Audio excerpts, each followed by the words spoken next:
पुण्यातील लोकसभा निवडणूक अगदी जवळ येऊन ठेपली आहे। प्रत्येक राजकीय पक्षाकडून आता जोरदार बैठका सुरू झाल्या आहेत, तर लोकसभेचे तिकीट कोणाला मिळणार याकडे आता सर्वांचे लक्ष लागून राहिले आहे।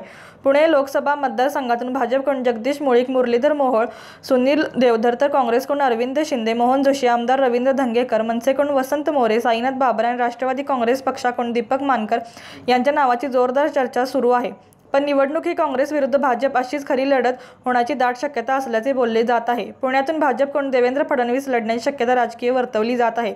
कसबा विधानसभा मतदारसंघाचे काँग्रेस पक्षाचे आमदार रवींद्र धंगेकर यांना तुम्ही निवडणूक लढवणार का असा प्रश्न विचारला असता ते म्हणाले की मी गेल्या 30 वर्षांपासून राजकीय क्षेत्रात आहे। या संपूर्ण कालावधीत कसबा विधानसभा मतदारसंघात विविध प्रभागातून नगरसेवक म्हणून पुणे महापालिकेमध्ये काम करण्याची मला संधी मिळाली। त्या प्रत्येक निवडणुकीत समाजाच्या सर्व घटकांनी संधी दिल्याने नगरसेवक म्हणून काम करता आले। मागील वर्षी झालेली कसबा विधानसभा पोटनिवडणूक सर्वसामान्य नागरिकांनी माझ्यावर दाखवलेल्या विश्वासामुळेच मी आमदार झालो आहे।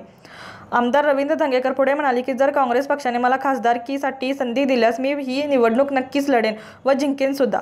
पुणे लोकसभा मतदारसंघातून भाजपचे नेते व उपमुख्यमंत्री देवेंद्र फडणवीस यांच्या नावाची चर्चा सुरू आहे। आता पुण्यातून कोणाची निवडणूक लढवावी, विजय माझाच असेल अशी टिप्पणी ही त्यांनी केली आहे। या होणाऱ्या लोकसभा निवडणुकीत निकाल येईपर्यंत सर्वांच्या झोपा उडणार आहेत। हे मात्र नक्की पुणे लोकसभासाठी अनेक दिग्गज कंबर कसून निवडणूक रिंगणात उतरणार।